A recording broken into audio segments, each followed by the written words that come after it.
Assalamualaikum warahmatullahi wabarakatuh. Perkenalkan, nama saya Sunarse dari SMA Negeri 1 Tanjung Bumi. Saya mengikuti lomba GCC Batch 4 kategori modul ajar kurikulum merdeka. Adapun syarat untuk mengikuti kegiatan ini adalah dengan melakukan implementasi pembelajaran diferensiasi di kelas. Pembelajaran berdiferensiasi merupakan pembelajaran yang dikembangkan untuk merespon kebutuhan murid dalam belajar yang bisa berbeda-beda, meliputi kesiapan belajar, minat, potensi, atau gaya belajarnya. Bentuk pembelajaran berdiferensiasi di kelas dapat mencakup 3 jenis, yaitu diferensiasi konten, diferensiasi proses, dan diferensiasi produk.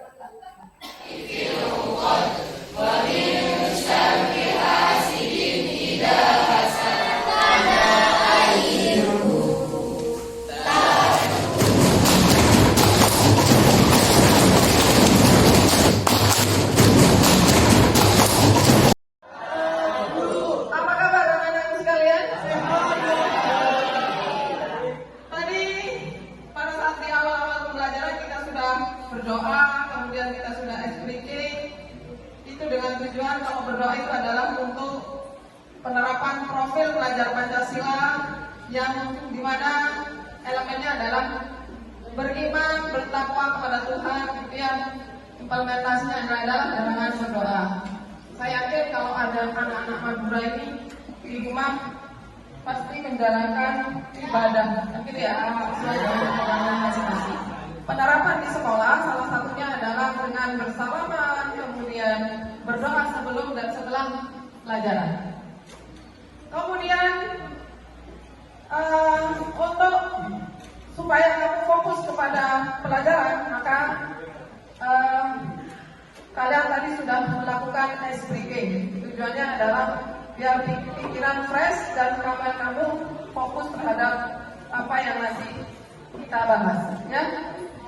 Baik anak-anakku sekalian, pada pertemuan yang lalu kita sudah membahas tentang pendapatan nasional dan pendapatan per kapita. Apa sih pendapatan nasional itu? Pendapatan nasional adalah tata nilai semua pendapatan yang dihasilkan oleh individu, bisnis, dan pemerintah suatu negara dalam suatu perolehan. Diulang. Pendapatan nasional adalah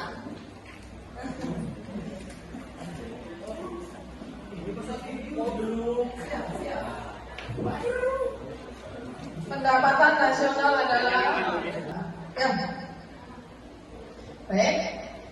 Pendapatan nasional tinggi, per kapita tinggi, itu bukan suatu indikator tolak ukur suatu negara mengalami kemakmuran, adanya pemerataan pendapatan, tidak, ya.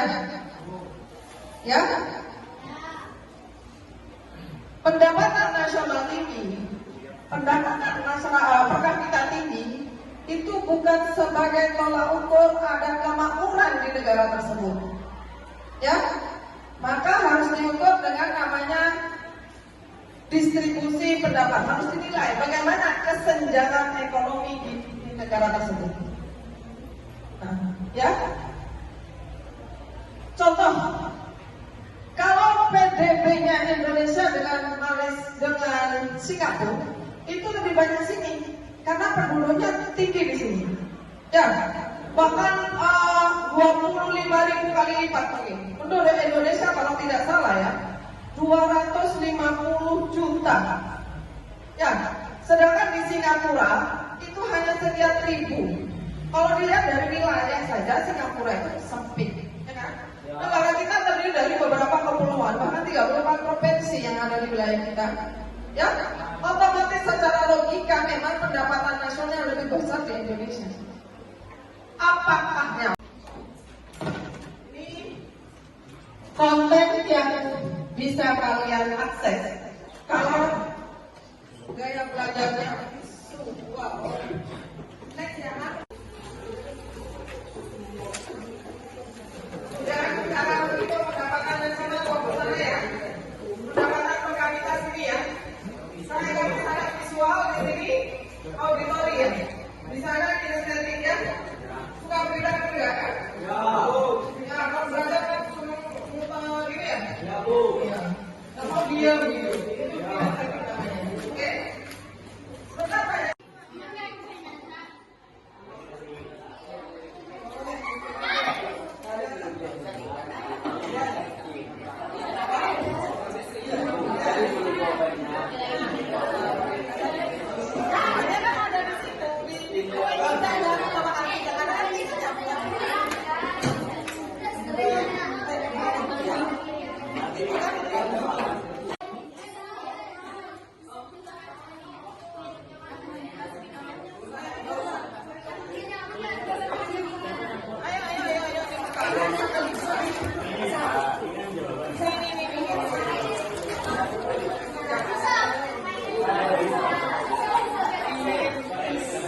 Baca cara mengatasi kemiskinan, menciptakan kesadaran, ambil tindakan sendiri, melakukan donasi. Assalamualaikum warahmatullahi wabarakatuh. Di sini saya sama rekan saya mewakilkan dari kelompok 1 ingin memaparkan jawaban dari LK9. Yang pertama, bagaimana kaitan antara ketimpangan pendapatan dengan rasio Gini?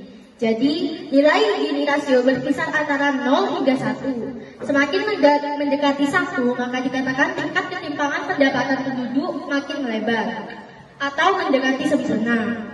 Sebaliknya, semakin mendekati 0, distribusi pendapatan semakin merata atau mendekati pemerataan sempurna. Dan yang nomor 2, mengapa pergerakan rasio Gini setiap provinsi berbeda-beda?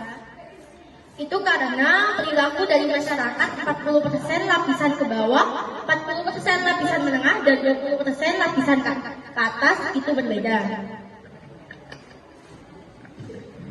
Dan yang ketiga, bagaimana kaitan ketimpangan distribusi pendapatan dengan kemiskinan? Semakin tinggi tingkat kemiskinan, semakin tinggi dengan meningkatkan kualitas sumber daya manusia yang dimiliki oleh kami. Bisa dilakukan dengan cara belajar dengan sungguh-sungguh, dengan giat dan rajin. Baik, saya akan menjawab pertanyaan Elu. Setelah kami diskusikan hal tersebut memang salah. Kesalahannya terdapat pada Apa yang sudah ya? Baik anak-anakku sekalian, saya mau merefleksi kembali apa yang dipaparkan oleh saudara Ananda sama Dewi dan Fajrin tadi. Lalu yang bertanya, apakah tidak terbalik itu?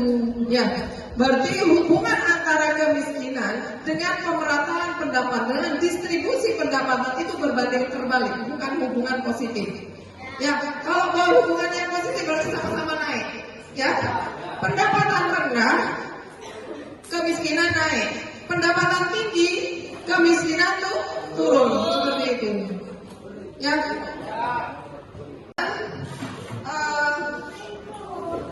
Tadi saya sudah menyimpulkan dan melakukan refleksi baik dari kelompok 1, kelompok 2, dan kelompok 3. Untuk pembelajaran selanjutnya minggu depan kalian pelajari bab materi ketenagakerjaan. Sekian dari saya.